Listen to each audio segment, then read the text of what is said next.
Gorman, and this panel is focusing on conflict, ethics and aesthetics, and I'm really delighted and honoured to be on this panel with this very esteemed group of individuals, and also in this room with this very esteemed group of individuals. It's been a really stimulating couple of days so far, and I really hope with this panel that we can try and have a very open discussion.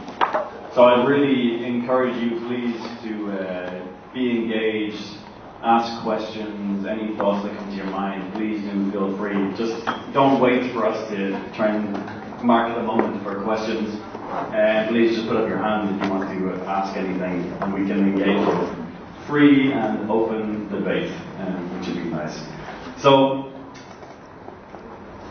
this panel, conflict, ethics and aesthetics. Now the kind of question that was thrown to us, before I get onto the panelists, the question that was thrown to us by IETM was looking at the power of the arts to prevent, engage in and overcome conflicts, which puts a lot of pressure, it could be argued, on the artists themselves, and to try and prevent conflict, and whether arts can prevent conflict, and whether the situation in Syria would be different now if just the artists had been a little bit more active. We would have had a nice peaceful transition. But I think there is something in this question of engaging in conflict, and artists and art. If art is engaging in the world as it is, and every piece of art is a political piece of art, art therefore is inherently engaged in conflicts too. A lot of the talk so far has been in terms of looking at freedom of expression as very much with in some ways the assumption that the expression is going to be benign and good and on the force for good. But as obviously art can also be a tool for engaging in conflict and instrumentalized to both provoke and continue conflict. And I think possibly we'll talk a little bit about this on this panel. However, it can also provoke empathy to those living in times of conflict. And you may be wondering what I'm doing, chairing this panel, being based in the UK. But a lot of the work that we do, both within the Shabak Festival and Satellite Arts, which is an organisation which I was involved in co-founding and works in collaboration with artists in times of conflict, looks through this prism of engaging with areas in times of conflict through the arts. And in many ways we could be accused of instrumentalizing the arts in trying to bring different narratives around people living in areas which happen to be in times of conflict. But at the same time, it could be argued that we are in some ways reinforcing those narratives. So I was looking back over some of the events that I've been involved in since Highlight Arts was founded in 2008. So in 2008 we did an event called Creativity versus Destruction, Contemporary Iraqi Art. And then in 2012, Culture Under Fire, Creative Resistance in Syria. 2013, Art, War and Peace, Responses to the Invasion and Occupation of Iraq. 2015, Writing in a Time of Conflict and Crisis. And so whilst we're really trying to use the arts as a way to open up discussion and essentially rehumanize areas in times of conflict and people living within them and change the idea that these are just numbers and somehow abstract, it could be argued at the same time that we're in some ways reinforcing those narratives. And so I'd love to have a discussion with the panel about that. So I'm just going to very briefly introduce the panel, and then I'm going to ask them each to make a short intervention of between 5 to 10 minutes, and then we'll probably have a little discussion. Oh yes, we have a question already. Yeah, very good. Language question. Please don't forget that for me, for example, it's not my mother language. I apologize. Very fast. Do some more. Please, thank you. Thank you, yeah. أنا آسف أنا ما بحكي عربي كثير so بالإنجليزي بس. But I'm delighted to be joined from left to right with Roger Asaf. Roger Asaf. Esteemed theatre maker, critic and thinker and politically engaged artist, based here in Beirut, who will be telling us about his work and his thoughts on the topic of freedom of expression. Next to him is Judith Knight, who's founder and director of Arts Admin, which is a London-based organisation supporting, I would say, some of the most interesting politically engaged performing arts projects in the UK. Then next to me we have Alma Salam, who many of you will know, who is from Syria, currently based in Canada, independent arts curator, organizer, and activist. Next to her is Mohammed Al-Dalaji. Mohammed Al-Dalaji, who spoke yesterday, who's a filmmaker and director based in Baghdad, and has made numerous films in Iraq since the invasion in 2003.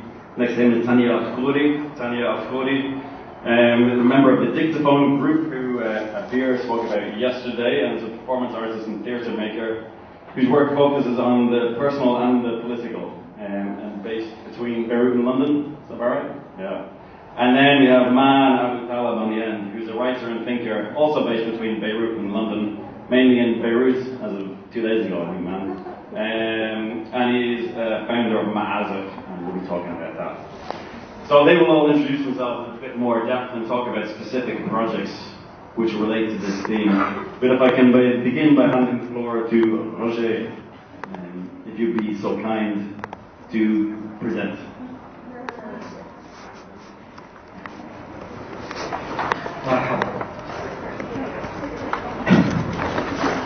حضرنا الأفكار والمفاهيم التحررية التي ارتادها المثقفون الداعية من الحرية والتحرير.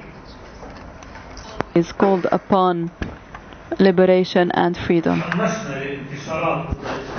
We were always enthusiastic for the victories against colonialism, and we believed that freedom of expression is very important for us pioneers in democracy. But then afterwards, we learned from the recent history, and after the disappointment because of what came after communism, we learned that the institutions that were built on the basis of freedom and having the conditions of freedom were subjected, after all, to the interests of the governmental authorities or non-governmental authorities that assign their mechanism and their objective. And our question today is, the freedom that we're calling for, is it a part of the conflict for authority or between the different authorities and powers, or is it a democratic project so that everyone and all people can express themselves and know more about the opinions of others? There is a proverb in Lebanon that says this is a lesson for those who like to learn.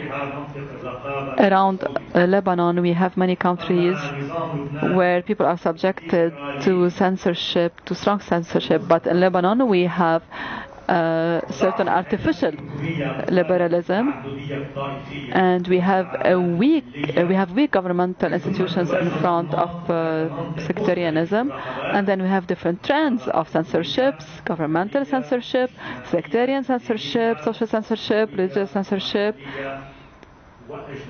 and we have also a foreign censorship. All of that gives to our media work and to our artistic work some sort of a zigzag or slalom in ski. The development of the relationship between the media and authority make it today that politicians use and abuse.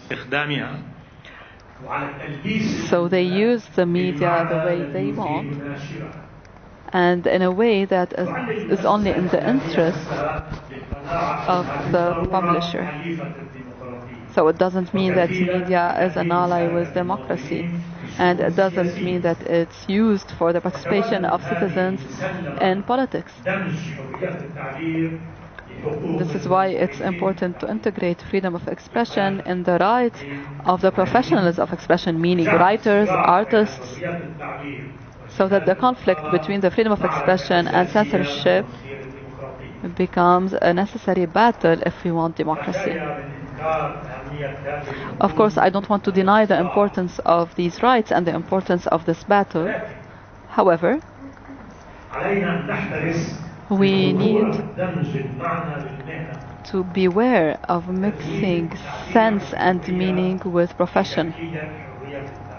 And we shouldn't limit liberty and freedom and the freedom of expression, because liberty and freedom is for everyone, while the expression of freedom is not limited to us. I will not stop at what happened recently in Lebanon since 2005, the 8th of March, the 14th of March, and all what followed, all the bazaar that followed. So I will not speak about this. So we have seen a lot of the absence, actually we saw the absence of impartiality, and the media has become a slave for its users. So each media channel follows the discourse of the one who's dominating it, and we don't have a way of receiving the news in an objective way. We have more sectarianism, more inciting to sectarianism. To have a liberal democratic media is something else. We see today that in the media we see the sectarianism and how people are divided. However, we can see that the conflict for power and for authority, like everywhere else in the world, is linked to the necessity to do something, necessity for action, because the media don't find any platform for themselves unless they are backed up by a strong group, by a strong ideology. There is also the financial problems in culture and in media.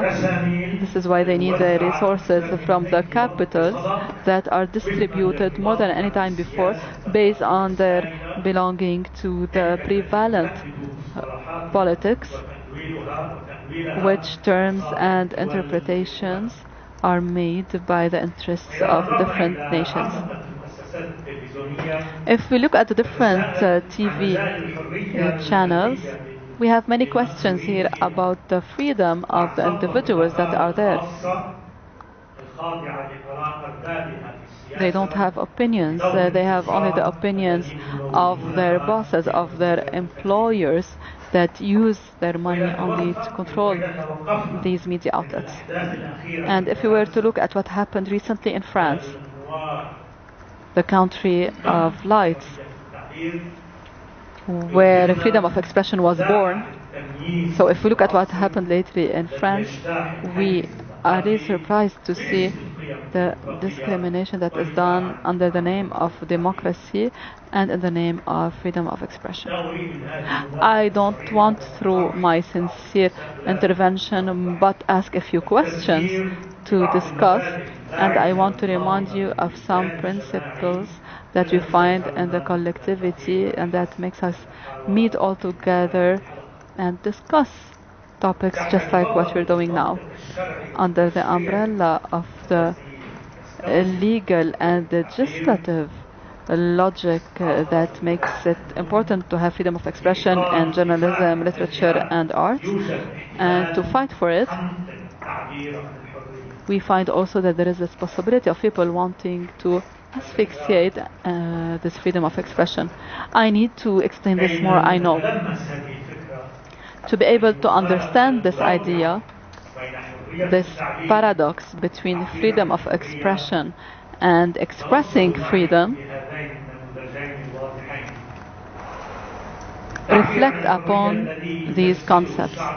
Freedom of expression that is embodied in the Palestinians that are their occupied lands, and the freedom of expression that the Zionists have in the free world. So this expresses freedom, but this doesn't have the freedom of expression, and the other one enjoys the freedom of expression but expresses the denial of freedom. And we are of course overlooking both, and we deny also the Islamic terrorism, and we want to acquit ourselves of it so that we can follow the Westerners who sometimes want to show themselves as being partisans of freedom. Freedom of expression, yes, but so that we can express freedom. The authority of the politicians in the democracies can paralyze freedom of expression in a dangerous way, because they don't need repression and oppression when the individual has no more the will to search for freedom. So they give this to the media, and they give their thinking also to this media, and they don't want to think anymore themselves. What to say about the different ambitions and practices and the differences between them, I don't know. To defend the freedom of journalism, arts and literature, and to defend the freedom of expression, freedom of opinion, is a cause that is inevitable. However, these are necessary conditions and insufficient conditions. So necessary but insufficient. The danger lies within the institutions that are asking for it, or only exercising it in their own interest. We see it in these institutions, the democratic institutions like the parliament, the syndicates, elections, etc. And the other illusion is considering that the abundance of the new social media that are not controlled by censorship, that they are representing democracy, while we know that the highways and the traffic of the news does not mean that there is democracy. It means that nothing is forbidden anymore, because freedom of expression means a continuous battle to develop the capacity of all people to speak their mind through their access to the ideas of others, through communicating with them, which means a new way of thinking to put an end to the inequality of rights. Freedom of expression, yes, but so that we can express freedom. Thank you.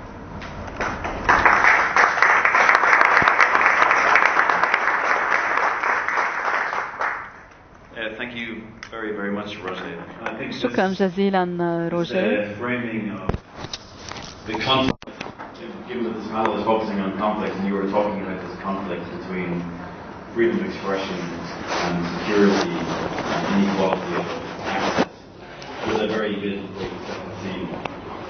If anybody has any thoughts or reflections or questions, as I said at this stage, please do feel free to engage.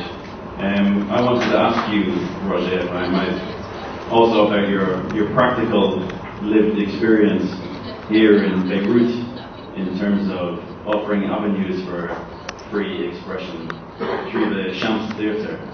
And I wondered if you could just tell us very briefly about the concept in your mind in founding the theatre.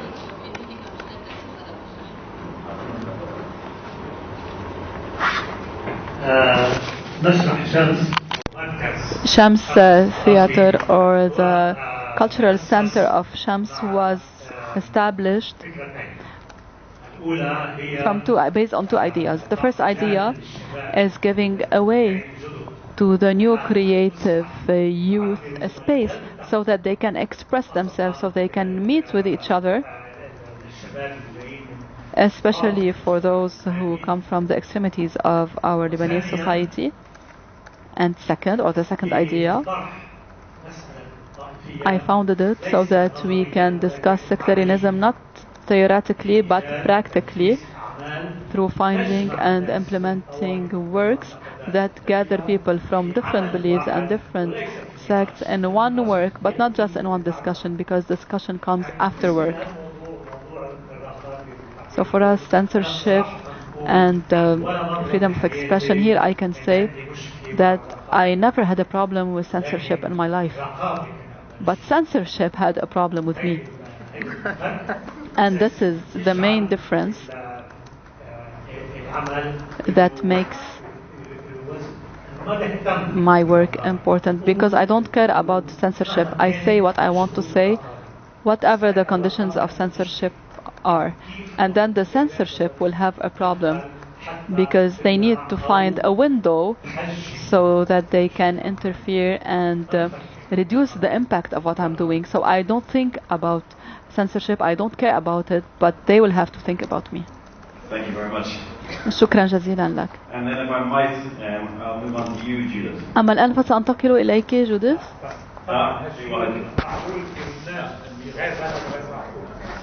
Microphone, please. This is possible because I'm in Lebanon, but in another country it's not possible. Maybe I would have been in exile or in prison. Thank you. So Judith, give us an overview of هل يمكن أن تقدمي لنا لمحة عامة عن العمل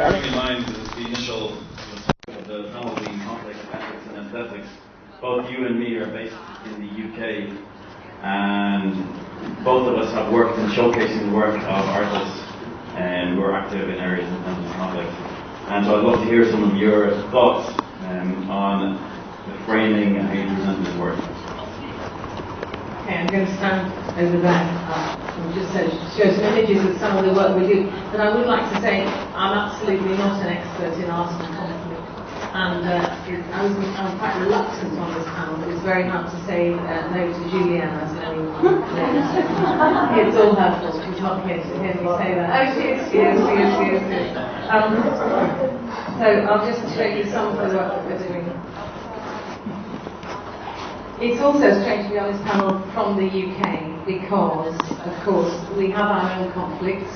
We have increasing inequality, we have huge divisions, we have the disaster that is Brexit, and we have an increasing and very frightening amount of anti-foreigner rhetoric, which talking about Fortress Europe this morning, I think it's also we're thinking about Fortress UK, because at the moment our attitude is even Europeans are foreigners, let alone everybody else. So it's a scary moment, I think, in the history of our country. But here am I in the Middle East. It's amazing to be here, but surrounded by countries that have suffered much more than we have. In fact, the embarrassing thing is, and the shameful thing is, that Britain has been responsible for much of this, right from the carving up of the Middle East and drawing lines in the sand many years ago, without even talking about taking their disastrous intervention in Iraq. So I should walk about with a big badge here saying, I'm sorry, it's not my fault. Even Ireland, where Dan comes from, we've not got a great history, I must say. So I'm just going to tell you a little bit of what we're trying to do in reparation, maybe, with some of the artists that we work with. If I can show you the first button. I need that to be. So this is us, and we're based in East London, and this is our building. Sorry, I've got the brilliant help. And we work with artists across all disciplines, from visual arts to theatre to galleries and theatres, and a lot, as we were talking about yesterday, in the public realm. I set up the organisation terrifyingly 37 years ago. These are some of the projects we've done. And a lot of the work increasingly is participatory, involving members of the public in Washington. I'm not going to talk about these projects, but just to give you a view of the sort of things we might end up doing on beaches in Scotland or wooded trees. This was actually in Derry, which some of you will know is a very divided city. But this project here was the first one I was going to talk to, which was a project by Graham Miller, who been going for some time now, but Graham went to track all the places in Europe and North America where people have literally fallen from a plane.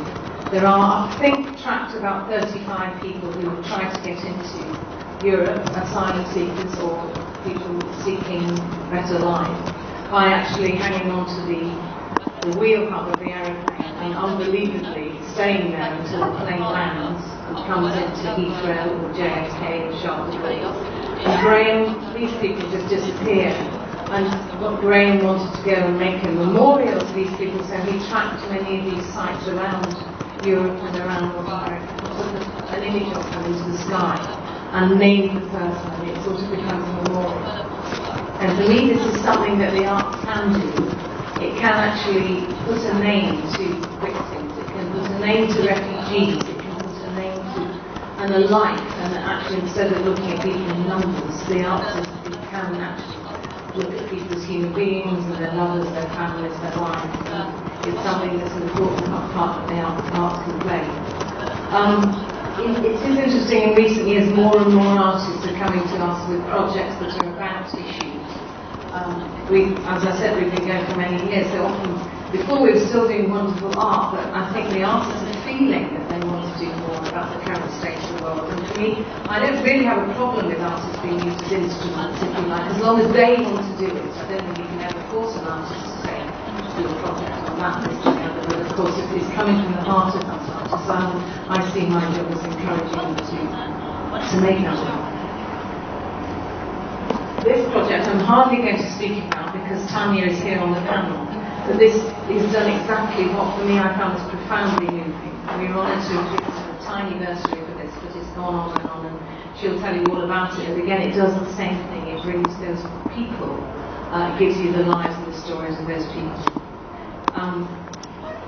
This is another project we're currently doing in development, and I'm hoping it's actually going to Dance Festival next summer.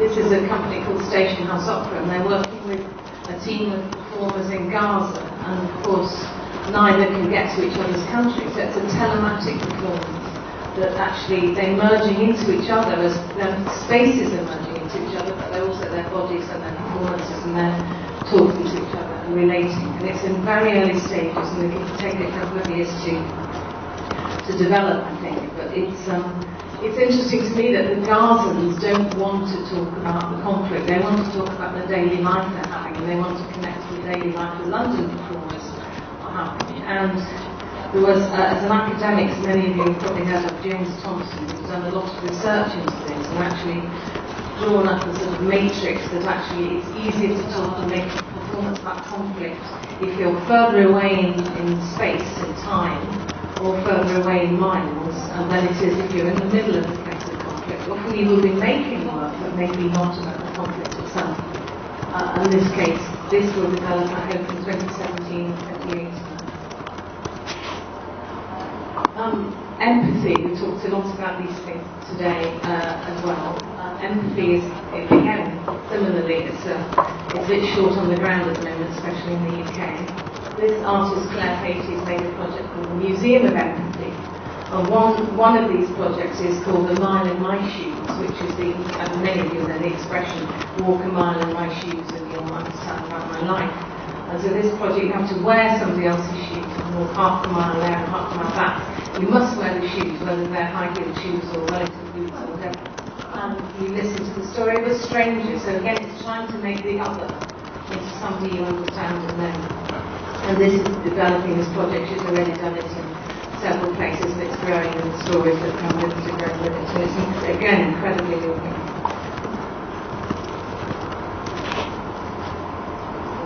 And then, again, I mean, this is interesting because climate change is it conflict? Yes, I think it will be. So in a way, we're doing a lot of work about the issue of climate change. We are part of the Imagine 2020 network, which is a European network of lots of organisations, including Kindness, who he is here as well. And all of us are making work about the issue of environment because if we don't, for us this is the most important subject. If we don't address this properly, then the refugee crisis will be unspeakable. And we'll make what we've got going on now look simple. So this is, we think this is a major cause of our work, and it's a really important direction we're going. This project is called the Museum of Water, and it's by an artist called Amy Sharrock, so it's bringing to attention the necessity of water, the most precious resource we have. And she's got about 6 or 7 donations of bottles of water from people bring the water with the story attached. It has to have the story. It might be your baby's first ever bath water, it might be an empty bottle of water where there is a drought, it might be water from a flood. We have a little bit of water from the ice cap in the Antarctic, which is the vial of 129,000-year-old water. And so we do a festival every 2 years called 2 Degrees Festival, which is, again, about art, activism and climate change. And I'm just showing you images, I'm not really explaining the project. It varies from work indoors and outdoors. A lot of it participatory and getting the audience engaged in it. It's not just for an audience to watch.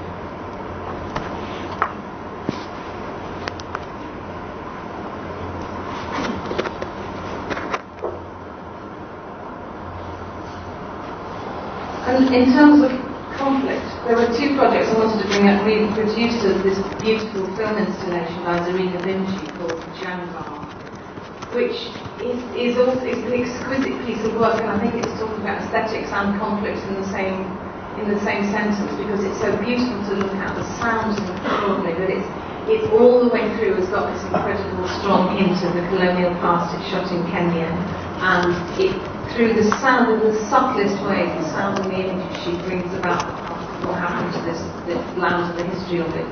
And there's a project I haven't got with me, this we didn't produce, but I just wanted to, in case anybody had ever seen it, and listening to one of the artists this morning talking about snipers. There's an organisation in London called Art Angel, and they commissioned 2 artists from Sarajevo to make a film called 1,395 Days Without Red, which was the most extraordinary thing I think I've seen. I wish it had been a project we've done. And it was just people queuing up to try and cross a street. There was no blood, there was no gunfire. It was just people walking to the end of the street and waiting to see if they dare cross. And the tension and the fear that you feel by watching it, even though it had a Tchaikovsky background, but there was nothing violent to see.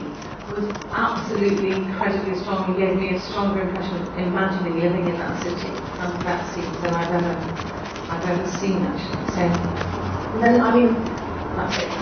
The questions I always ask myself is, does it make any difference? Is it totally irrelevant? Here we are having this conversation in this amazing place, and it's only over the border that what is going on in Aleppo is unimaginable. And so sometimes in my doomiest moments I think we're not making any difference at all.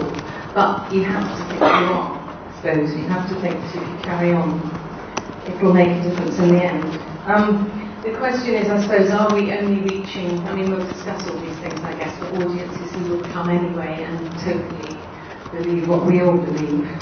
Can we fight tyranny with art? I love the Picasso quote saying painting isn't done to decorate apartments, it's an instrument of war. Is it more authentic when the work's made with the people who are suffering in the conflict or about the people?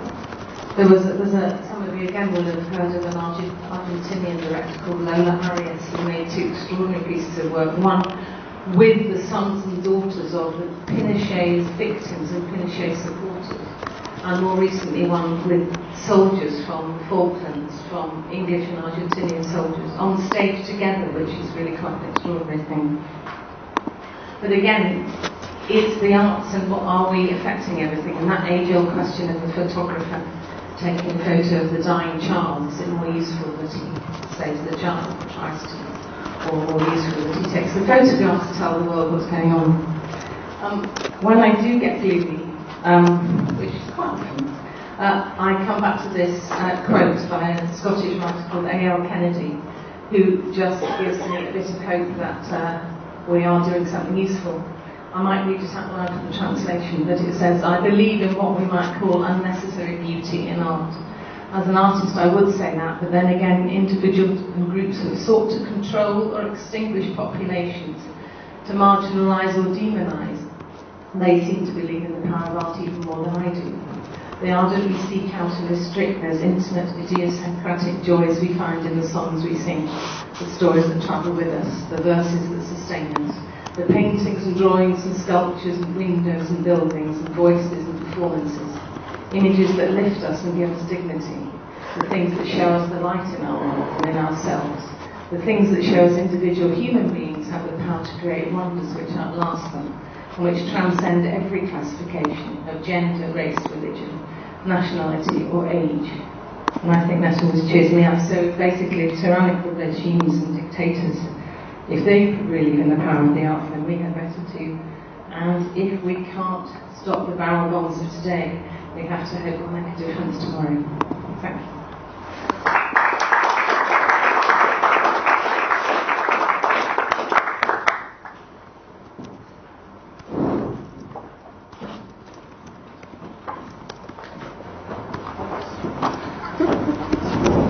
That was great. Thank you so much, Steve. Maybe we can stop. No, that was really, really wonderful. I just want to ask you one question. When just at the very beginning, even before you made your presentation, you said the work that you did was in reparation. And I wonder, do you feel that it is in some way? I know that it's maybe you slightly tongue in cheek, but do you feel that in some way that there is a duty for organisations based in the UK or in countries where there is obviously a huge power imbalance in terms of conflict engagement with the other countries that you may be working with, artists from Syria or based in Syria or artists who are based in Iraq, etc. Do you feel that there is a duty for organisations based in the UK to engage with these regions and to engage with conflicts that the UK is at least involved in to some extent?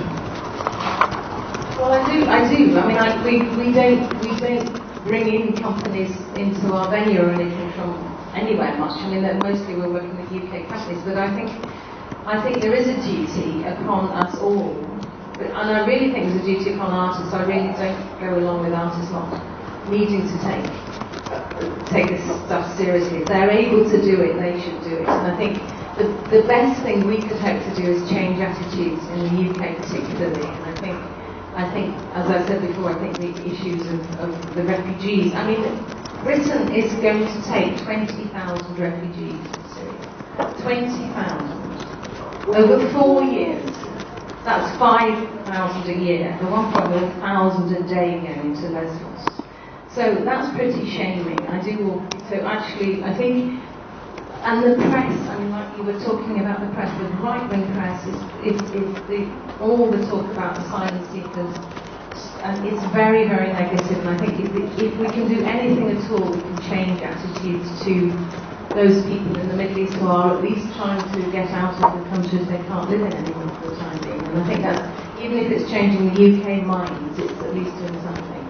But who knows? It's a struggle. I would like to do a survey of all the audience members saying, "Have you had your minds changed?" And then you mentioned audiences as well, reaching to the converted. And obviously this group we have in the room is a very socially or artistically and creatively engaged and socially engaged group.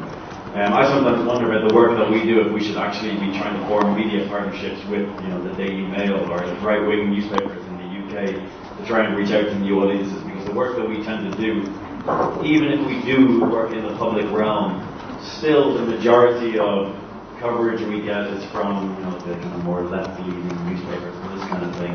And I think it is a real challenge and something that we need to try and think about in doing this kind of work, is how do we break out of these bubbles.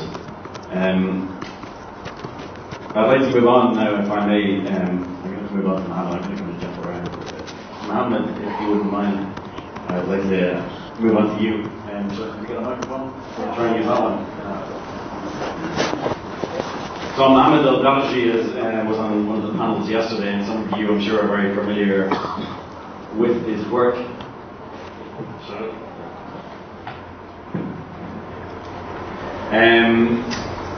Mohammed is a hugely talented filmmaker who's been working based between the UK and Iraq, but now primarily based in Iraq. That's correct. And has made a number of feature films filmed in Iraq. And so, Mohammed, I wanted to first just ask you a little bit about, I suppose, your filmmaking career in engaging with Iraq. The film that I know that from your catalogue that first really engaged with Iraq was Apprehending, is that correct? And so, could you maybe tell us a little bit, I'm sure many here will have seen it, but could you tell us maybe a little bit about the film and when you made it and why you decided to make it? I used to study in the UK doing my MA in Leeds when the war started in Iraq in 2003. And I saw a reportage on BBC about the medical institution in Baghdad and how it was hit by the bomb. And then I saw a girl, she wearing white dress in this reportage, and she speak non-understandable language, either Kurdish or Arabic or any of the language. So the image of this girl shocked me. Just about the war to finish, I was lucky to finish my vein. I went to Baghdad. And I saw the city how it was damaged by the war in 2003. And it's like a city that I don't know anything about it. It was like a sunstorm hit the city at the time.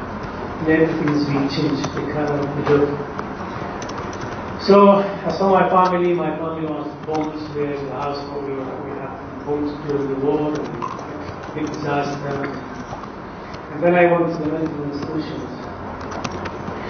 And I was looking for this girl, and I couldn't sit with her for a difficult condition. And then I started to hear the story, what happened during the war, how the mental institution was closed. And then I spent about 4 weeks going there every day, and started to write my first feature film there. And the question that I raised, who is really ill? People that make the war, or the people who are ill and try to sit in Beirut, they try to avoid any contact with the normal people. And shooting it in the war zone, where there is no thing exists called normal. You need to be also abnormal, and you need to find your way of putting things together. And you end to face a lot of difficult and a lot of problems, and you become unequal, like the situation.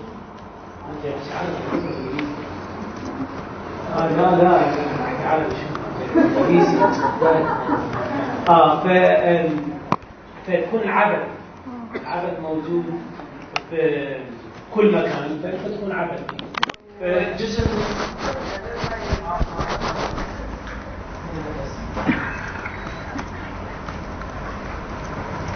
اوكي. فجزء من العبث. So it was a bit تحمل مع المجموعة كاميرا 35 with a camera and at the same time have a Kalashnikov in the other hand. And but I didn't want to kill people, so my staff was telling me, you're coming from Europe and making fun of us, so why are you holding this gun, this arm? We had many different situations. We were arrested by the Americans. They considered that we were part of the Al-Qaeda, making movies for Al-Qaeda, and that we are the remainder of Al-Ba'ath party. And we faced problem with Shiite militias as well. So we faced many problems in Iraq back then. It was very difficult, but we find a pleasure as a human being. Wherever you are, you need to seek your routine, to find your presence, the essence of your presence, to be in a place and discover yourself, because our journey as human beings is or aims at discovering oneself. And all this human crisis are, in my point of view, positive experience, because life is not always made of good moments, but we have to live the bad. So that was our journey. We made the movie, and our work started to develop in Iraq, and in the times of violence and war, and especially when you are in the middle of bombs and shellings, you ask yourself, what is the art? What is cinema? Is it a big lie? We hear art, about cinema, about defending your personal opinion, but when you are in the middle of life and death, you make fun of yourself, and the people start to make fun about themselves and you, because it's a kind of irony. In the middle of all this destruction, you are trying to hold a camera and sing a song we used to sing when having the camera on. We have a country, we have Iraq. If you want me to sing it, no, I won't be singing it. And then we... You want me to sing? In my movie Ahlam, I say that my country is the joy, is the dream, is everything. And when the 35 is on, we are alive, we are humans, etc. So it was like a fun song. What I want to say is that in the middle of war and destruction, we created life, and we started a partnership with the Iraqi association that was supporting the creation of cinema and trying to make sure that the cinema is a guarantee for our presence. What I want to comment concerning our discussion, now I'm talking only about Iraq, and that can be generalized. What happened in Iraq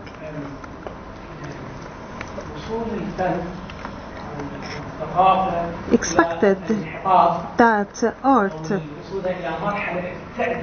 will be so diminished and far from people, and that's why the oppressive and dictatorship ideas take control over anything that we can see. We have to ask ourselves a question as artists. There's a public.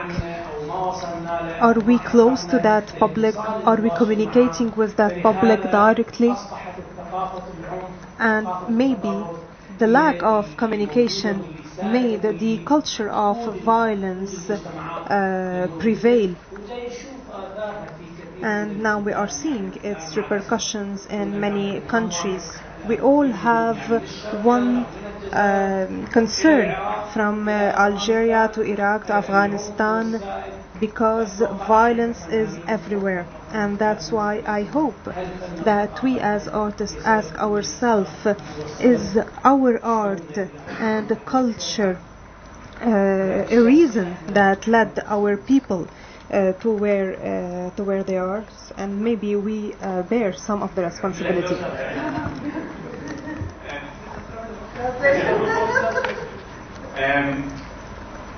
I think that's a really interesting point that you end on in terms of the responsibility. Just before, though, I wanted to ask you a question about, reflecting on the topic of this panel and looking at ethics and ethics of working in areas in times of conflict. I wonder, it must have been challenging for you to come from the UK to Iraq in a time of conflict and then have a local crew working and necessarily endangering their lives to fulfill the project of the artist. And I wonder about some of the ethical questions around that and how you've dealt with that both within Ahlam but also within your later catalogue, because obviously you've stayed working in Iraq and I'm sure those questions haven't necessarily gone away. انت دائما تسأل نفسك سؤال عجيب وغريب، انت ايش جاي What will happen with you?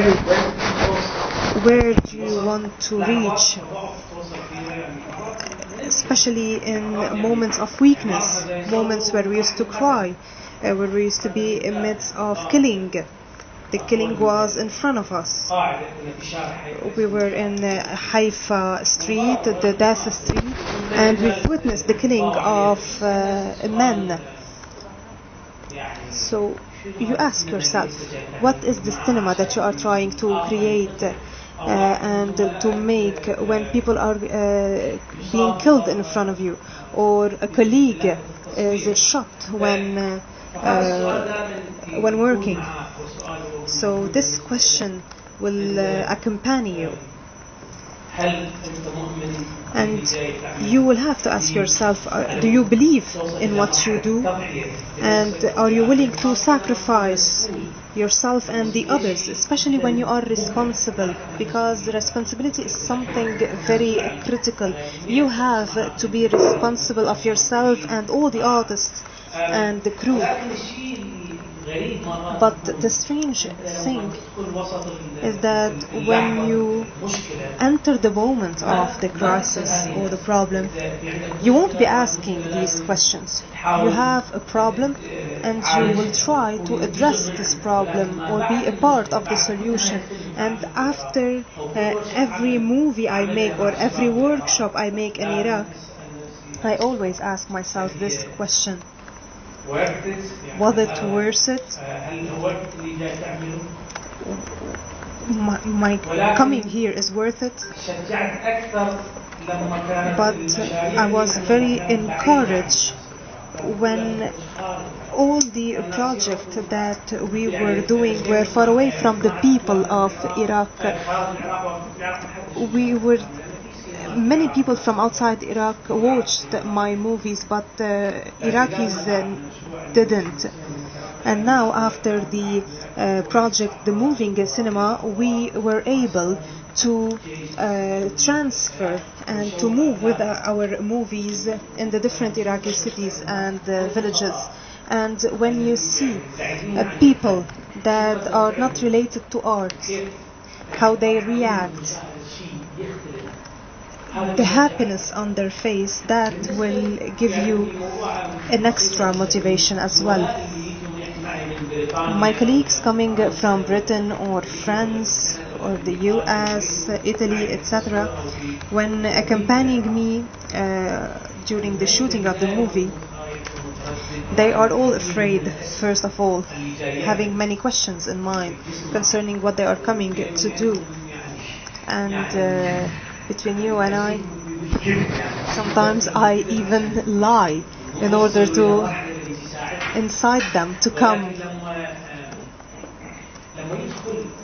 But when they enter Baghdad or the environment we have created in Baghdad, they immediately feel very happy and work very actively, forgetting about the violence.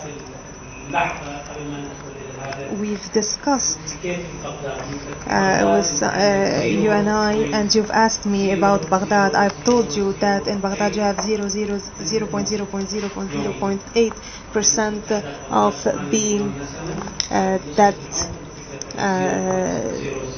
per day. Baghdad are of 8 million. So you can, in a place of violence, create things. But always this question will remain: why are you doing this? Why am I creating this? That might stop you for a moment, but you will soon come back. Thank you very much. And the film was called Mobile. شكرا جزيلا. Mobile cinema. It's a traveling film festival around the world. Dolby sound, DCD, film festivals, like the best quality of film you can see in the desert, like في الأهواء، في القرى، في مكان ما في اسم ثاني يشوفوا سينما. Thank you. Aflam, which we started talking about, is a really truly remarkable film, and I encourage you, if you haven't seen it, seek it out. But also all the films of Mohammed Al-Damaji, I'd say the same thing. It's a really remarkable back catalogue of films being created in Iraq since 2003. If I may now move on, go to Alma now. That's right. Alma, you wouldn't mind handing the microphone. Thank you, Dan. Hello, everyone. First of all, I would like to thank the organizers for putting this session on the program. It's really very rewarding to finally start talking about conflict and ethics and aesthetic rather than only focusing on the role of artists in time of conflict. I think we've been talking about this for 5 years now. So it's, and at the same time, the question of ethics and making the case for it keeps roaming among us. Is this art produced? Is it quality art? Can we call it art? And all those questions. I think that it's also very legitimate to question ourselves what were we doing and how do we link this to all the ethical questions of conflict. But I will start by challenging the title. How was it? Conflict, ethics, and aesthetics. No, preventing conflict. Oh, that. Preventing anything. It wasn't the topic, it was our in-house question. The power of the earth to prevent engaging in. Yeah, exactly. Well, I don't think that anyone in the world can prevent conflict. I think that conflict is a natural process. It's like life and it's like death. No one can stop conflict. I also believe that, on the contrary, art provides the platforms and the legitimacy for conflict. This is what I said in the first session, if you remember. It's the only stage, it's the only place where it's legitimate to kill someone, to express anger, to do a hate speech. And I'm for embracing all those ugliness and all those hideous aspects of conflict, and to support artists and art spaces to be a safe space for any kind of expression, including the ugliest one. In order to tackle the link between aesthetics and ethics and conflict, I would like to ask the question about legitimacy of an avant-garde movement. Can we speak about an avant-garde movement in the region? And can we say that this was a creative revolution? I think that maybe an entrance to linking aesthetics to conflict is back to the word that we all love and we started to forget, revolution. Was this a creative revolution? So critics like Clark and Foster tell us that the legitimacy of the avant-garde, we can talk about avant-garde movement if it was built on a comprehensive critique of the bourgeoisie. Of course, this is really the old times, but I think that we can build on this theory and we can say, yes, the new artwork, they did criticism not only to bourgeoisie as a class, but also to all systems of values in societies in the region. It criticized, and we saw a rapid expansion of conceptualism. We saw new ideas. We saw a need to destruct and also to destruct the falling dominant ideologies of aesthetics, like for example the Bath ideologies, aesthetic values. We can talk about this very much, and we know that it can narrow down to the simple cover of books that we used to have at school. So we can talk about a lot of values of aesthetics that the revolution or the new conflicts managed to destruct. So in the case of our region, we went even more far in this project. So not only targeting social groups, but also tackling social issues like corruption, injustice, abuse of freedoms, and others. And also over the past years, since 2011, the creative expression moved from stillness of ideas to perplex new zones of exploration. From evidence to the doubtful, we started doubting, and from a set of clear, narrowed answers imposed by hideous dogmas and regimes to an open space of new questioning and questions. And I believe that this is one of the key roles for what art does. It's not about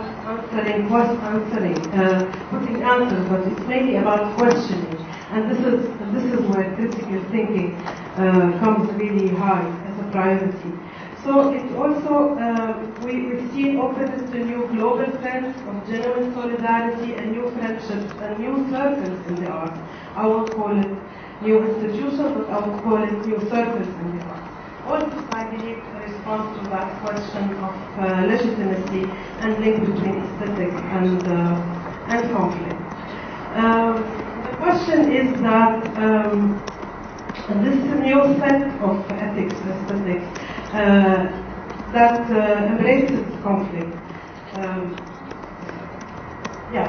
Did it happen because this historical moment among the regional artistic community created a sudden need for research, for finding new resources of education, of skills, also across all genres? Is it because we witnessed the birth of new definitions, new experimentations, creative processes, and new genres? Is it because of the pressure to express in a more in-depth level of sophistication? So really we saw for the first time the need to be sophisticated in times where this wasn't necessarily a need in the past set of values. All those issues I might come back later on, but I believe that this is a good entrance to linking, to start linking maybe and thinking and considering all those issues and challenging ourselves. Did we go through a creative revolution? Can we speak about this? Did we see results and change at the level of aesthetics in our region? Thank you, Alma. I think there's a question or a point from the back. Do you have a microphone? Just while the mic is making its way, just what you said there about the questions without giving answers reminded me of a quote from a collective called Masassanati, who you will know, who we interviewed for an IETM publication on art and politics. And they said that art has the unique gift of being able to provoke and make people react to question and challenge without being forced to give answers and solutions, which maybe rings similar bells to what you were just saying. Now, we had a point from the back. Yeah, thank you for your remarks there. You got me thinking. It's 2016, and 100 years ago was the birth of the Dada movement in the middle of World War I in Europe, in Zurich. And so to commemorate that, and also because there's a striking parallel with the situation of the region right now that is engulfed basically in barbarity, we're going to be hosting, presenting basically a Dada exhibition here in November. And some of the questions we're having, so we cannot bring original works from there, but we're going to reproduce some works, but we're also looking to collaborate with artists here, primarily Lebanese, but from the discussions here, there are any regional artists who also kind of engage with some of the questions that were brought up just now.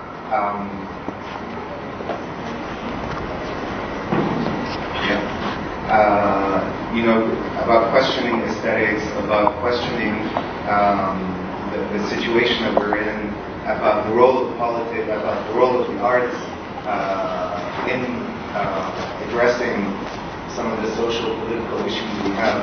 That offers that kind of opportunity because that's what they're about. Anti-establishments, anti-bourgeois values, anti-art, and they look for different ways to try and get their message across.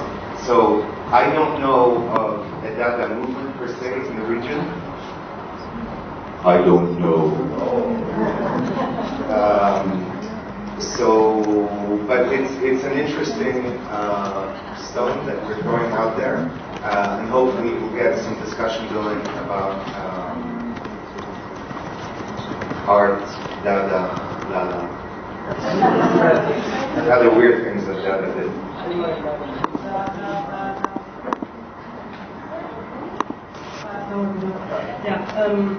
Thank you for putting this in a framework of a definition. I think this is what we didn't work on yet in a good way. I think we might have a Dada movement in one of the countries or across the region, but we didn't yet work out on definitions. And I believe maybe it's too early. Maybe it's not yet a generation of new practices. Maybe it's only flourishing. But it's absolutely very valid to start doing this, and in comparison with the movement in history, that will be amazing. So thank you for working on this. And if I could just ask one question, just in brief, I know there's lots we could say, but we're slightly pressed for time. But if you could tell us I know you a lot through your practical engagement with the work, and I wonder if you could just briefly tell us about the Third Space exhibition and the project which you put together in a couple of sentences. Okay.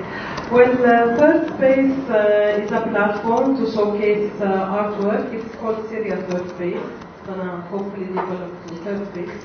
It started, it was based on a research by around a scheme of grants, around 100 grants given to Syrian artists by the British Council between 2011 and 2014. And then appeared, after this research and grant scheme, there appeared the need to showcase some of the results of these grants. So this is how it started. The concept of third space comes from a theory developed by the artist Baker, American artist, in the 60s, where it is the origin of the philosophy of the social space. It is a space that embraces talent, that is flexible, that is free, that has no borders. That also at the same time is like an agora. It's a space for negotiation, for democracy, for ideas. And that was the idea. So I took the metaphor of the third space, which is a known theory, and I compared this to the situation of the Syrian artists who were in displacement, trying to find a space that overcomes the issues of borders, the issues of visas, the issues of mobility, the issues of censorship. So the statement of this space is that it is a space that where an artwork can move, where the artist doesn't need to be there in order to exhibit or to disseminate his work. It is a multimedia, mostly digital platform. It was incubated in the British Council. It's a touring exhibition that started in London and went to the European Parliament and to Northern Ireland. But the key thing about it also, it has a toolkit of educational toolkit. In this third space, I did the first Twitter tour, global Twitter tour, where I had people from around the world following me to talk about the exhibition. So many exciting social platform engagement and also curated conversations. Wherever it is, it lands somewhere, it's also try to create discussion around it, especially about, I think, at the time we focused on the role of image and what's graphic and not graphic versus ethics, etc. But yeah, well, Fabian? Thank you. Sorry that was such a rapid introduction, but a great overview. And I think that idea of the Twitter tour is really interesting in terms of the audiences that we were talking about and trying to get wider audiences engaged. Something we haven't really talked about over the last couple of days really is the digital public sphere and how to radicalize and mobilize and engage that. If I may now hand on to Tanya Al-Khouri. Tanya is a very talented director and artist based mainly in Beirut, but between Beirut and London.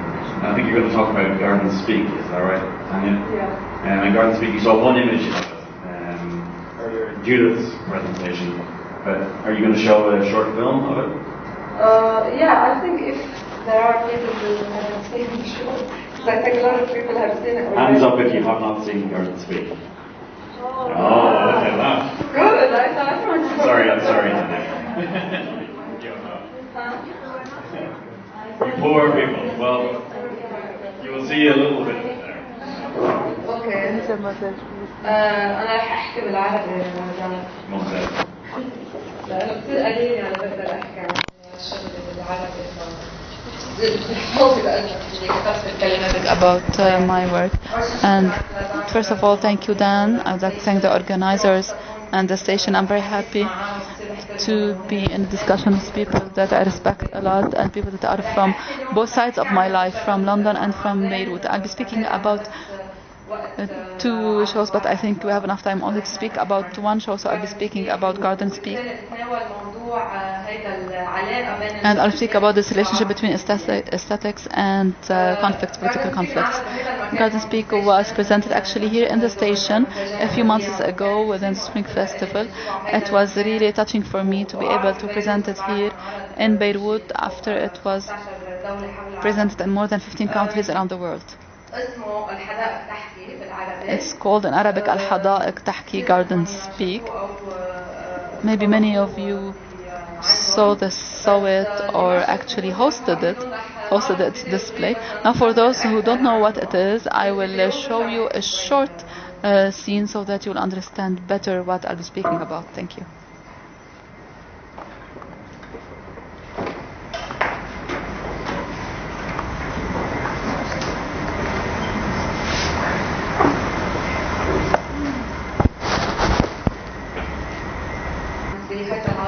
In this session, I'll be speaking about the concept. Yeah, I think if there are people who haven't seen the show, because I think a lot of people have seen it. Hands up if you have not seen Garden Speak. Oh, look at that. Good, I thought. I'm sorry. You poor people. Well, you will see a little bit of it there. Okay. أنا راح أحكي بالعربي يا جماعة. ممتاز. لأنه كثير قليل يعني بقدر أحكي عن الشغل بالعربي بحاول كتبت الكلمات. About my work, and first of all, thank you, Dan. I'd like to thank the organizers and the station. I'm very happy to be in discussion with people that I respect a lot and people that are from both sides of my life, from London and from Beirut. I'll be speaking about two shows, but I think we have enough time only to speak about one show, so I'll be speaking about Garden Speak. And I'll speak about this relationship between aesthetics and conflicts, political conflicts. Garden Speak was presented actually here in the station a few months ago within the Spring Festival. It was really touching for me to be able to present it here in Beirut after it was presented in more than 15 countries around the world. It's called in Arabic Al-Hadaiq Tahki, Garden Speak. Maybe many of you saw it or actually hosted its display. Now for those who don't know what it is, I will show you a short scene so that you'll understand better what I'll be speaking about. Thank you.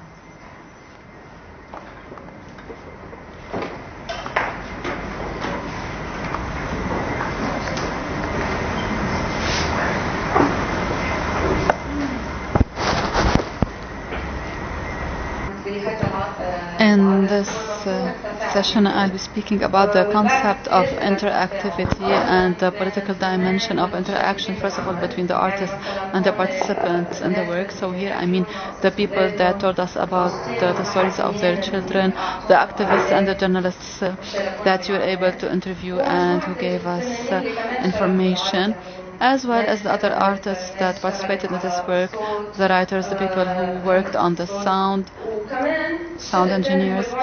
And we have the other side, that is the political dimension of this relationship between this work and the audience. And of course we can speak a lot about each of these relationships, but in brief, it was very important for me to search about the thin line between the political meaning of this project, that is proposing a discourse that is against the prevalent dictatorship discourse or the international media, and then open a discussion about how to use death to oppress people and to oppress the popular uprising, or also kidnapping the corpses and not allowing them to bury their death.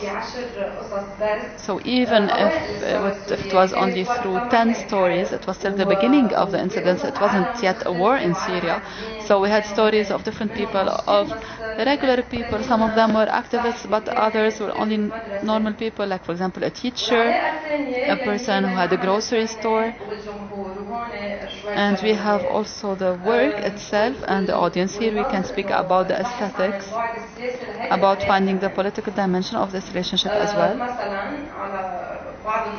For example, I'll speak quickly about these items, about these bullet points. This presentation happens without a performer. I usually participate in the performance of my shows, but in this show I decided that it wasn't important to have a performer because this is not my story. I wanted to create an intimate space between the audience and the stories that they were listening to. It was very important also to interact in a bodily way in a physical way with the story, because there are people on the ground using their hand to dig in the soil. They were also writing a letter addressed to these people, then burying it. So they were really putting themselves in their story, so that they are really testifying about these people. And I noticed to which extent the audience puts itself in the place, in the shoes of these people. So when they're writing a letter, they're speaking about themselves and not about the martyr. So they think that if they were in his shoes, what would have they done? Or maybe they should have taken other courage and brave attitudes in other moments of their life. So this artistic language that I chose, this artistic language that was chosen is this, and it also has a political dimension. It was really great for me to see how many people saw the show. They were really surprised that the place was nice and that how it was equipped also was nice. They expect that when an artist has a political attitude, then this artist won't give enough attention to aesthetics, to creativity, and to the relationship of the audience with the show, which was not true. So it was a long debate, and it's happening everywhere in the world, about the relationship between the aesthetics and the political content. Many critics and many artists are sometimes facing contradictions in this regard. So of course there is a problem for me in such criticism, because it separates aesthetics from politics, and I think, or I'm trying to discover this through my work, aesthetics, or choosing aesthetics, the choice of aesthetics is also political and has a political dimension, especially when it comes to the relationship with the audience and the content of the show. Thank you. Thanks so much, Tanya. شكرا جزيلا لك تانيا. Summary, there's lots of points I'd love to go into 5 minutes, perfect. In some more detail with you. Can I just ask you 2 brief points? One on aesthetics, which you were talking about. And this is also something I was thinking about when Mohammed was speaking.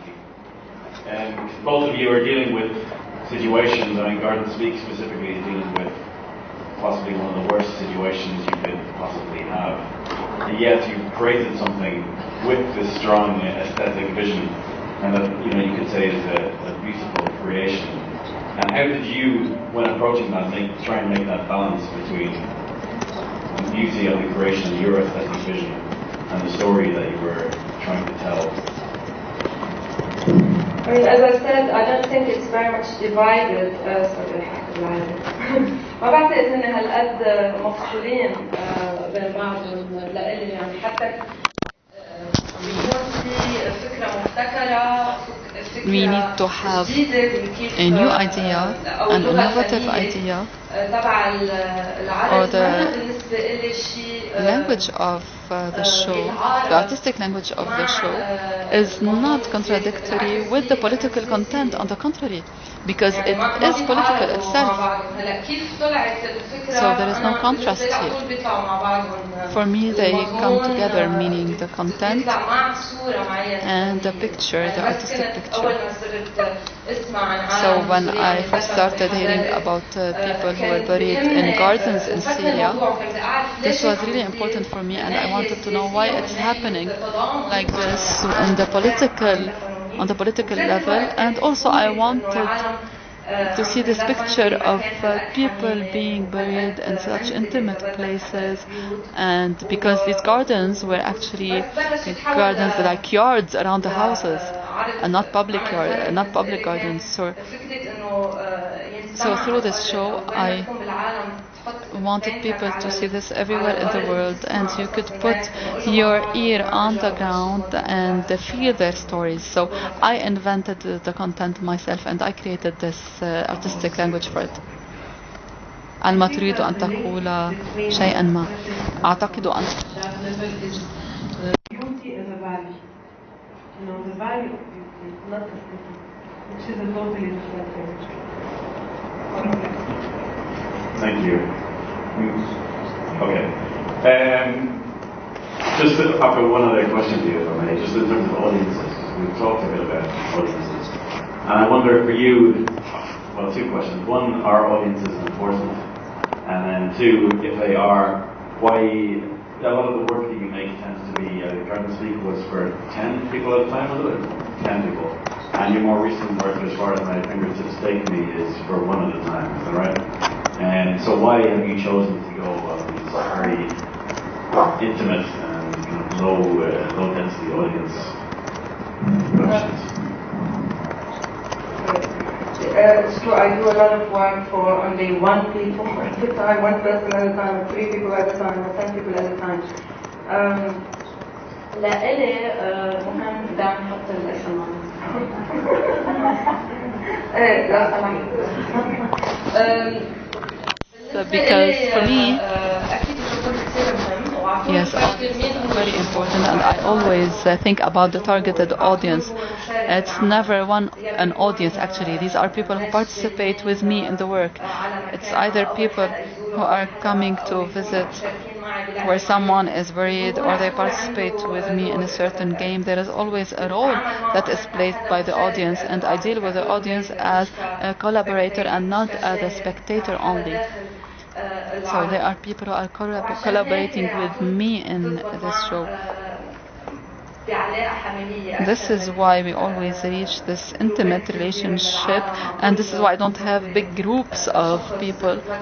It's like only 1 person, 3 persons, or 10 persons at a time, because they have this role to play, and because work is that intimate and interactive, and it asks people to be interactive, but also give their political viewpoint and not remain outside the story or outside the content.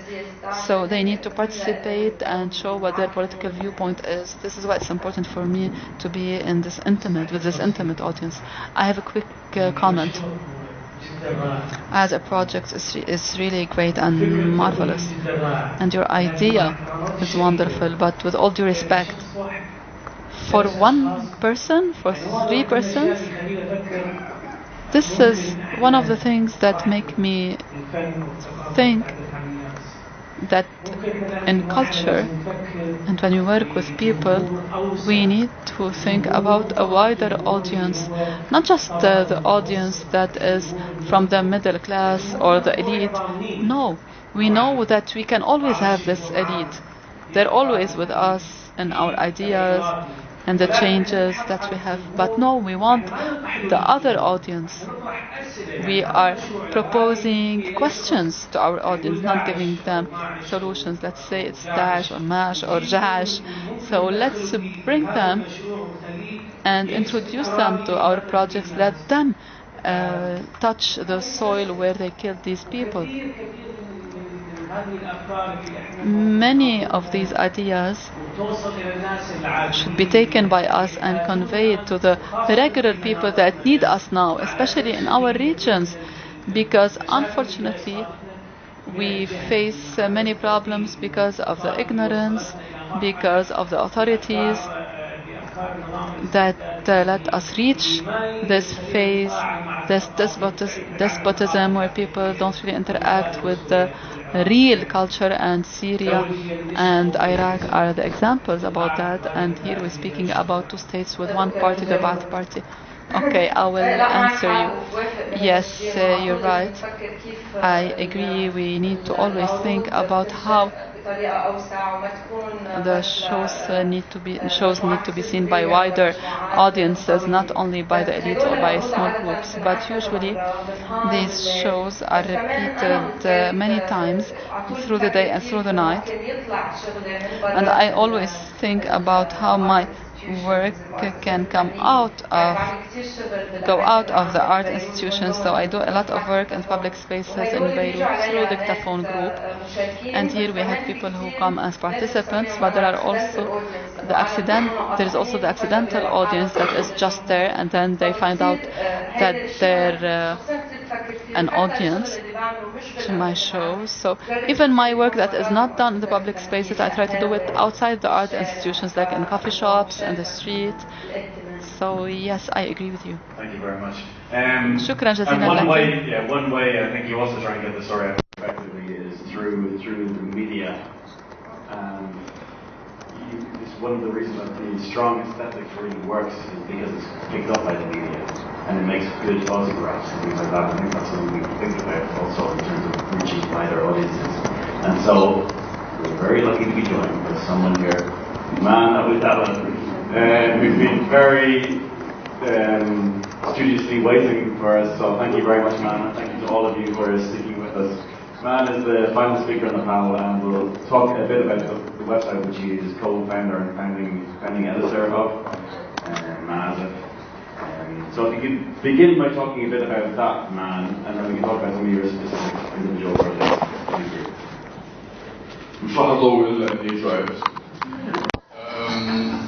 بس انا اللي بدي احكي عنه هو I want to speak a little bit about how the artwork is received when it comes from the Arab world or when it's done by an Arab person. The situation nowadays is that the last thing the writer, the poet, or the artist is held responsible for is the quality of their work. They are held responsible or accountable for their political opinion, for their discourse, for dealing with certain issues, but the quality is always neglected. And this happens in both sides of the world, in the West and in the East. In the past 20 years, we didn't see a lot of criticism in the Arab world, but we found that the critical articles are either on the news, like for example, this album was issued, it was produced by this and that on that date, and that's it.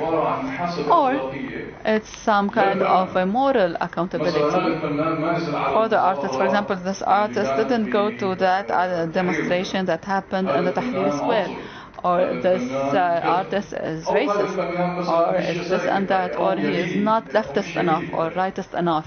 These are always questions that are not related at all to the artwork, and this is a big problem.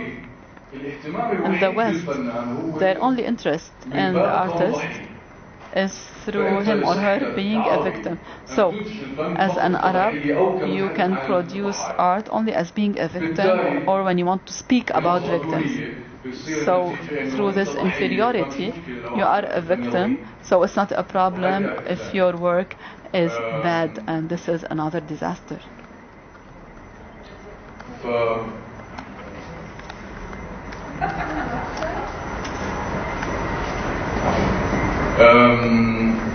فهذا اللي خلانا نبلش ب 2011 نبلش برنامج معازف اللي هو حبينا من خلال الموسيقى اللي من احد اكثر through music التقنيه الجليديه we wanted نقدم معيار واحد وهو الجوده. One criteria which is quality. The translation is very low. Okay. Sorry.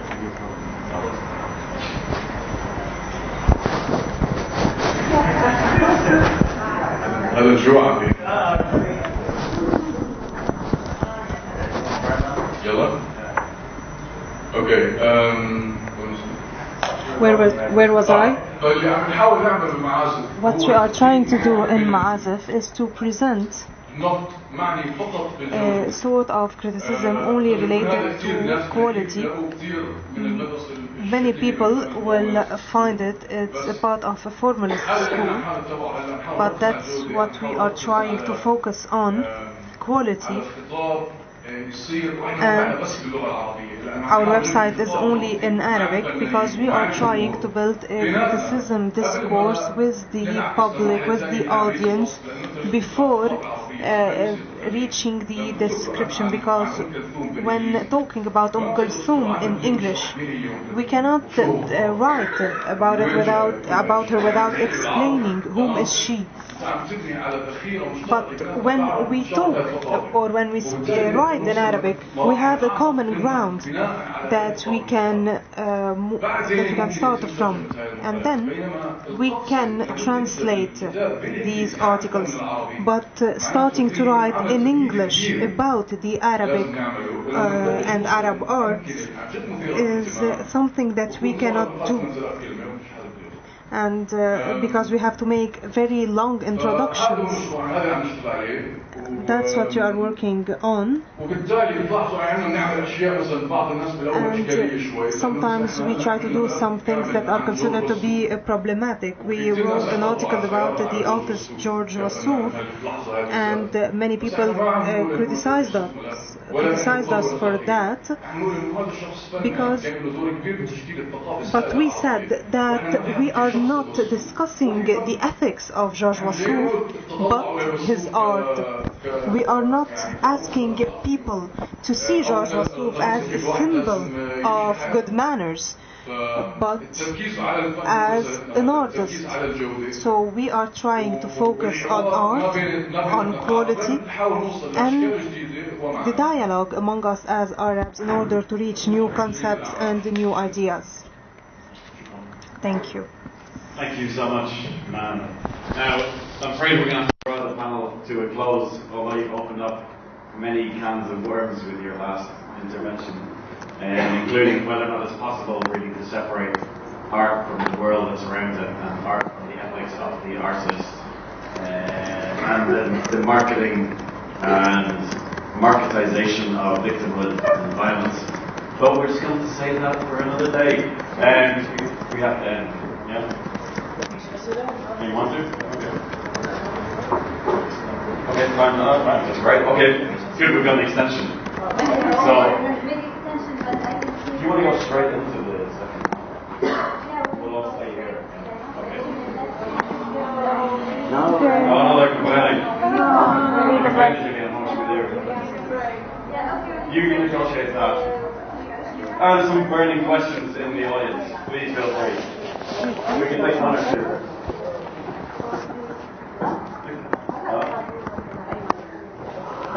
Yes, please.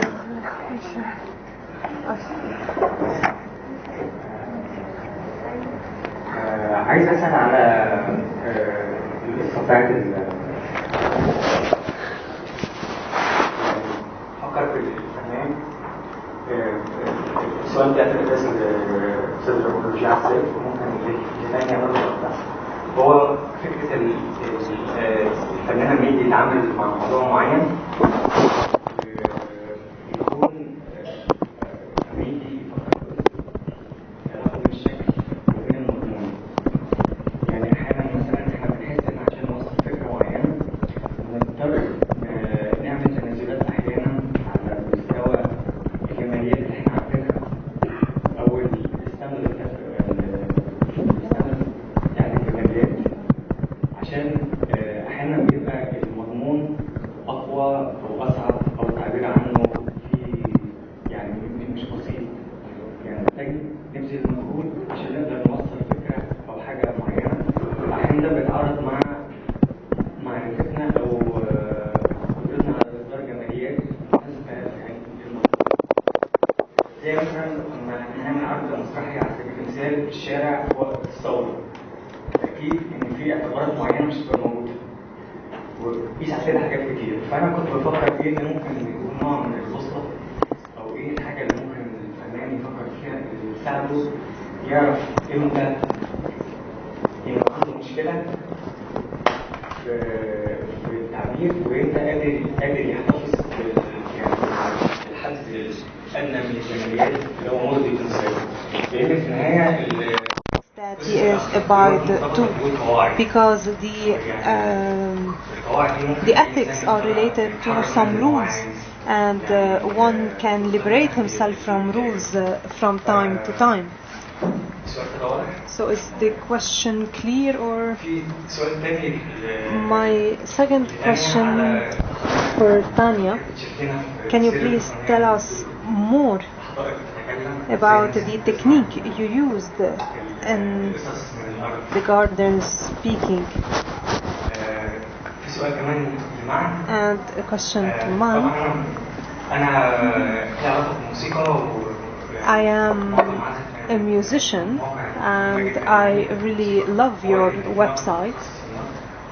That is where I can find references, and I would like to tell you that I really appreciate the website. You were saying that you are focusing on quality, but I would like to ask about the criteria. How do you define the criteria concerning the things that you will mention or you will tackle, yes or no? Thank you. So we can go through them one at a time in a moment. سنستعرض كل هذه الأسئلة تباعا بعد.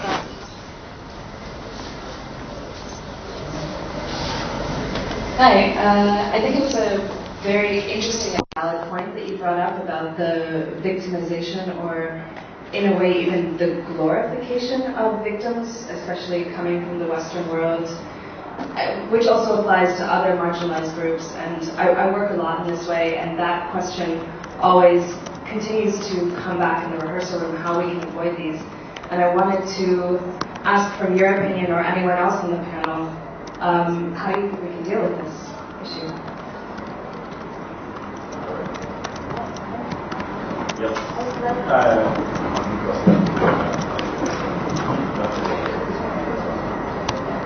I would like to link two ideas I heard today in the session. Is the first one about creative revolution, new ideas, new movement, and to give us time to really digest maybe and know if we are in this new era or new.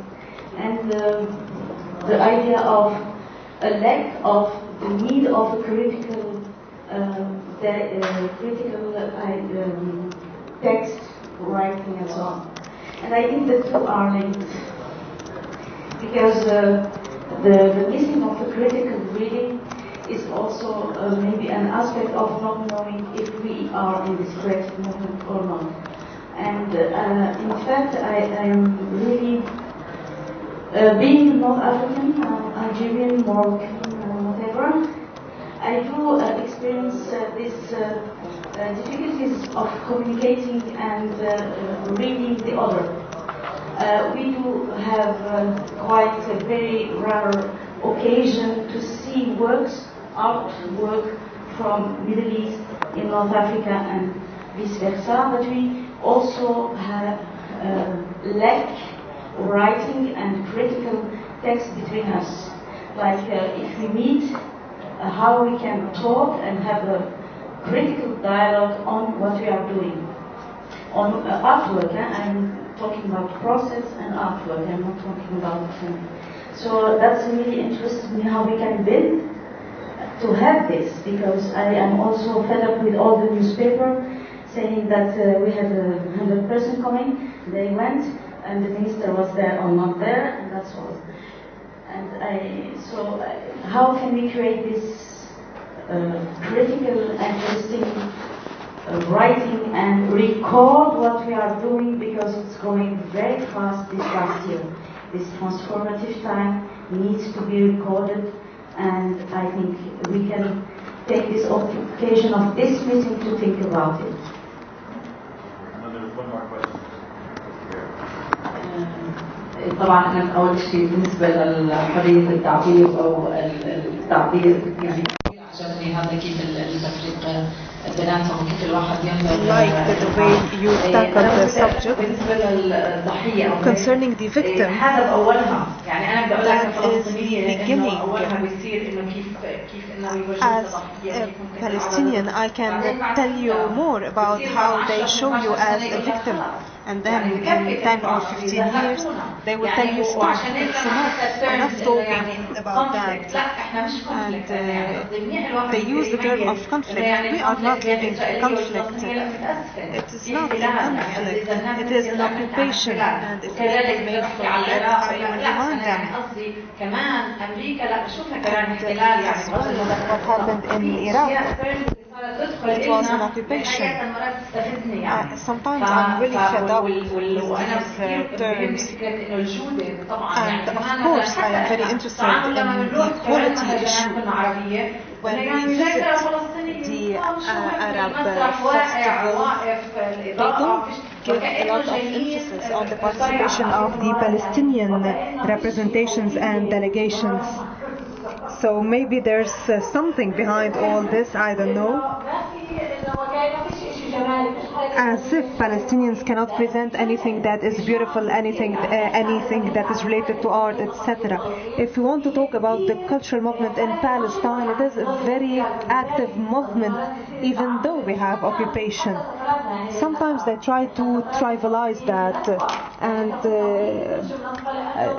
it is a shame that the embassies are not taking that into consideration. The Palestinian embassies around the world are not taking that into consideration, are not shedding light on our work, on our artistic work. And now, I want to say that sometimes some political works are very good, very creative, where we have a lot of aesthetics, and through innovation and fantasy we were able to send a message, a very important message, and thank you.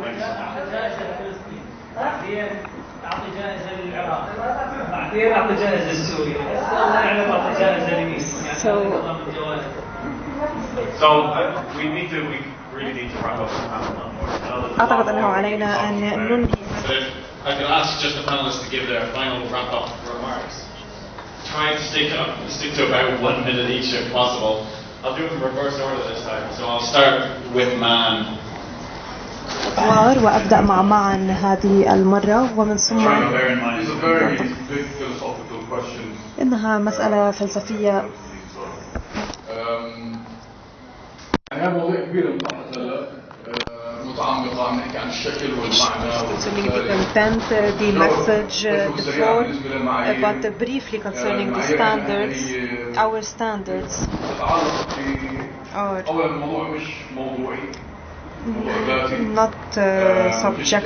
not objective, but subjective. We cannot have our impression objectively on arts.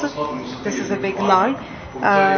We take into consideration concerning the standards, if it's something new, if it's exciting, if it is developing this type of music, or was it that bad?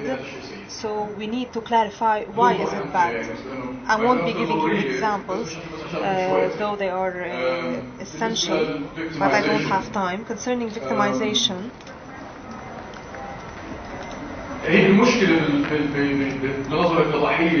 the problem is that if the artist is not from the West, don't have the right to talk about very essential issues such as parenthood, jealousy, love.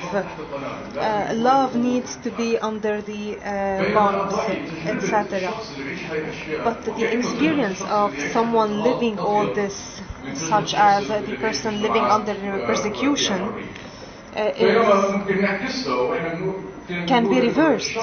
And we can say that a person living in this environment tried oppression, but tried as well parenthood. So maybe his human experience is larger, and that's why he can express more about some humanitarian issues.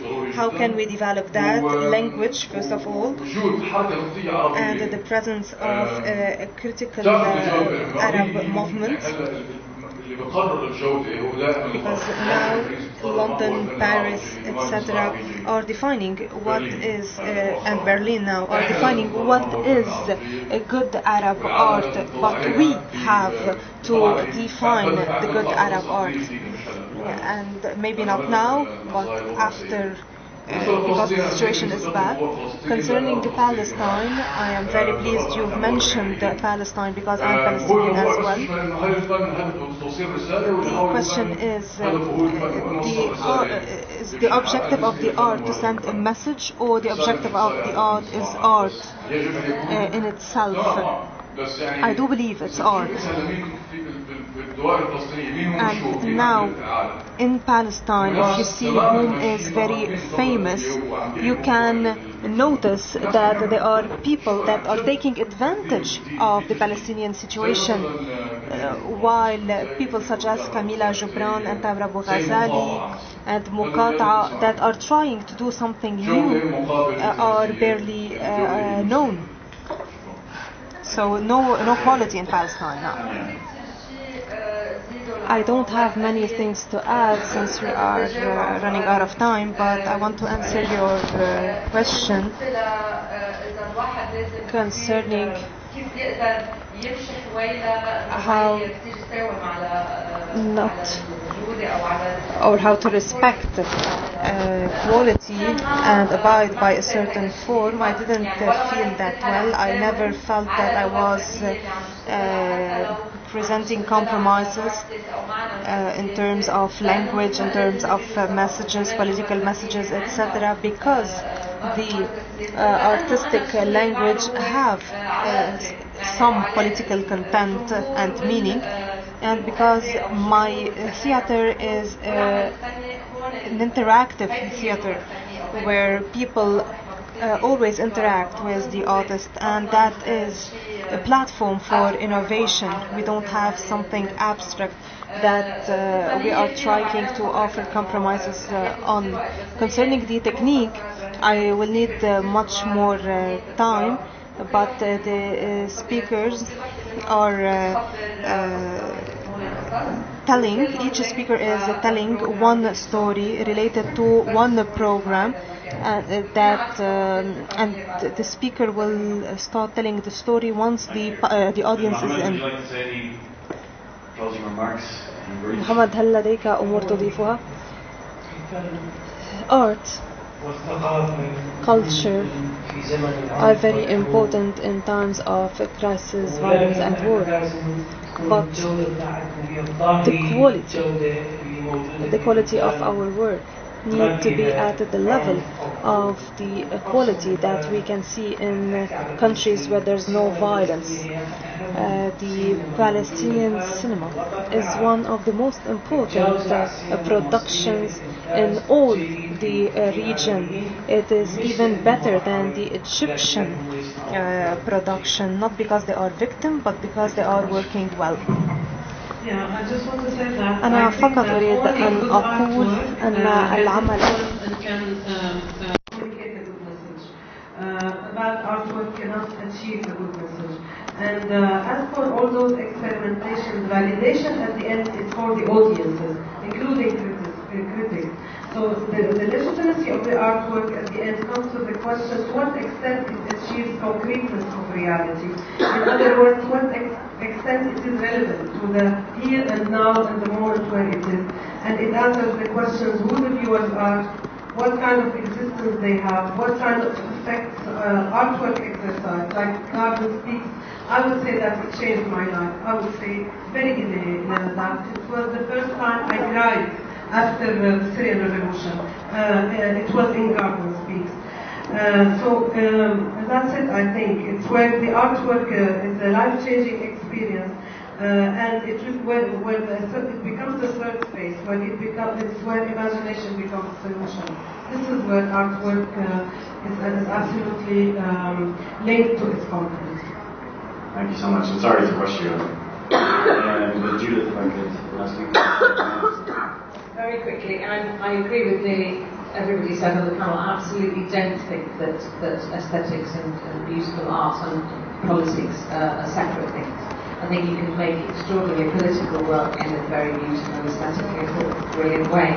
I think there's no harm in sending a message. We need to be sending messages, and if that work is so deep and so strong, and the fact that Tanya has 10 people at a time, if they can make Alma and me cry, then we go away and we tell our cousins and our aunties and uncles and our nephews and our friends that this was the most moving thing we've seen, and that, even though hundreds of people can't see this at a time, the depth of that experience and the beauty of how it's put together are the things that make us talk about it. So I think the small bits doesn't worry me in the end, because the news spreads.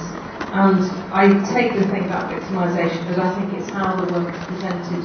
It has to do with respect on every side. And believe you me, coming from where I come from, the more we can send a message about what's happening and how it happened, then it's really important we do that through beautiful art. طبعا بصراحة أول فكرة هي بالنسبة للنقد censorship, and here we are talking about two words pertaining to the same family, and the artist need not to take into account any of those two aspects. Concerning the aesthetics, they are very important and necessary for any artwork, because art should be an entertainment, but an entertainment in the service of the mind, of the culture. So we need to accompany it with innovation, and the artwork doesn't have to be a tradition, but an innovation. And we cannot predict if the art that we are producing is. We will know later on, and history will give the characteristic of quality to our work and aesthetic to our work. Thank you so much, Raja. Thank you. I apologize again for the run over on the panel, but I guess that's what you get when you get a room full of brilliant people together. So thank you to all of you, and thank you to all the panel. Thank you.